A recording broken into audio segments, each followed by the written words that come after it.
Hey, Sweaty Hero fans, we're going to talk about some cool, more dollar store bargains that I found. So these are ones I only found recently from two different trips. One at Windsor at Paper Heroes and another at Vintage Vinyl. So we have Spectacular Spider-Man 165. This is by J.M. DeMatteis, who just had an omnibus come out of Spectacular Spider-Man in 2025. This has the character Frogman and Spider-Man and Frogman, and it's funny on purpose. And he also fights the character, the White Rabbit, in this book. A very good book, fun book. Obviously, this is peak Spider-Man that I remember from that era. I love this book. This is Amazing Spider-Man 294. It's not in great condition because it was in the, and that's why it's in the dollar bin.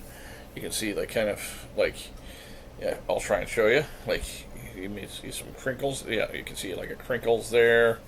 But it's in the dollar bin. It's a flip book because it was part of the beginning of the 90s Clone Saga. And you had artist E.M. Sharp was the penciler, J.M. DeMatteis doing the backup feature, which kind of told the story of how the clones survived Amazing Spider-Man 149.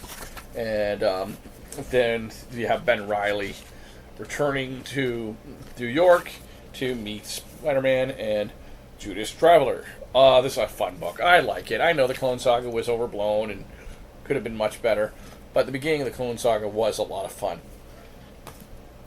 So, after that, we got Red Coat number 12. I never read Red Coat before. It's by Jeff Johns, Brian Hitch, and he's basically like someone who he's a British soldier who lives forever, I guess.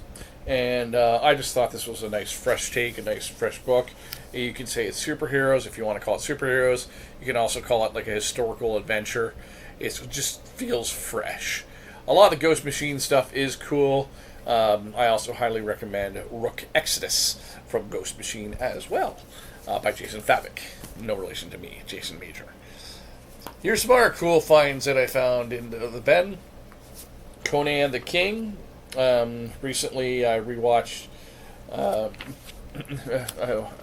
I've been really wanting to rewatch some of the Conan movies in the past, and I decided to pick up a random issue as Conan the King for the '88, and I thought that this would be kind of neat to just. I haven't read a lot of Conan in my life, so it'd be interesting to see how this one is. Arion, Lord of Atlantis, is a lesser-known DC character. This falls in the sword and sorcery category. I believe it does not take place in present day. It takes place in a sword and sorcery type era of Atlantis. Again, this is why DC has a lot of characters that don't have to be part of the main multiverse universe story that they could pull from to create movies that are completely different genres. I do like the artwork of this cover, even though it's a character I don't know much about. I do remember when I was little, I get these sort of fun packs that were random 20 packs of comics, and Arion was one of them. I'm a fan of Turok the Dinosaur Hunter of the Valiant era, and Tim Truman doing the art, Jackson Geis doing the pencils, and lots of dinosaurs, of course. So Turok Dinosaur Hunter, Native American fighting dinosaurs in the Lost Land. And then, keeping on the same theme of the Lost Land, you have Ka-zar the Savage, who is basically Marvel's Tarzan meets meets he predates Turok actually, but basically he was kind of a Tarzan in the Lost Land type character. And this one, and there's also other kinds of sword and sorcery type characters that are in the Turok books. In this case, a guy who basically is an evil magician that he fights, and it's also the wedding of Ka-zar in Sheena the She-Devil. Revolutionaries was from IDW, and is a book combining some of the Hasbro characters. So you got Rom, which is an older character from the 70s that some people don't remember. That's Rom on the cover there. Rom is cool. The Marvel run, I still have to read it. Kind of has a nice timeline thing. That'll be interesting to read this. To give you history, But it combines characters Action Man, Transformers, G.I. Joe, Micronauts, ROM, and basically all the Hasbro characters that they had licensed to at the time into one team-up book. That's kind of cool. That could be kind of fun. It's too bad that we couldn't see some of these other characters in movies besides Transformers. Maybe they milked Transformers too much, and they should have done some of these other characters. Especially ROM Space Knight, I think, would be. It loans itself to storytelling with a movie.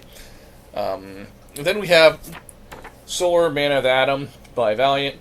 The Dan Jurgens run was a really well-written run. I really liked Dan Jurgens' art when he did this. This one is drawn by Tom Grimberg, though. But Solar Man of the Atom, I guess he's similar to a character like Dr. Manhattan from Watchmen, but more science-based and science fiction-based. So the stories aren't just, like I said, strict superheroes, very science fiction-based, based on an old Gold Key character. Magnus Robot Fighter was also based on a Gold Key character. That's how Valiant started, was they took some Gold Key characters to start the universe and then build from there. Rai, which I think that's how to pronounce, is one of the original ninja characters. But Magnus Robot Fighter, I kind of think Magnus is one of those underdeveloped characters. The idea of a guy who fights robots in the future can be a superhero, but it can be a sci-fi book. And so really kind of fun to check that out. And then we have an issue of Mutant X.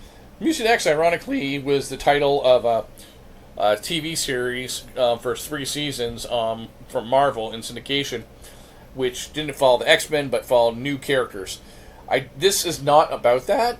Mutant X. This Mutant X is about Havoc in a parallel universe and trying to get back home.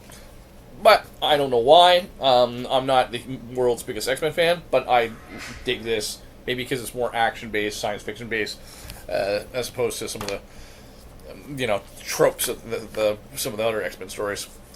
We then got, to finish this off, The Shadow meets Batman, but this book is set in the 2020s or so, or whenever it came out, 2017.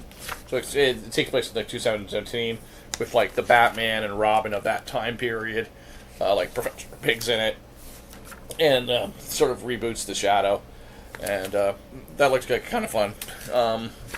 Shadow, of course, being a classic 1930s pulp character that preceded Batman. And then finally, we got Strikeforce Mortiuri, which was We Who Are About to Die. This book is kind of set in its own universe. It's not really part of 616 Marvel canon, but it was about aliens are attacking Earth, and so the Earth creates these people who are metahumans, superheroes, who have the power of a superpower for 1 year, but then they'll die. And so it's kind of almost like, I don't want to say Suicide Squad, but it's kind of very high-tech sci-fi, and creates a lot of new characters. And Mark Bagley does the art for this, I believe. And yes, he does. And I just thought it was an interesting concept. Well, again, where Marvel has interesting concepts that you don't know of that could be their own separate universes. That's it for today for Sweaty Heroes. Thanks.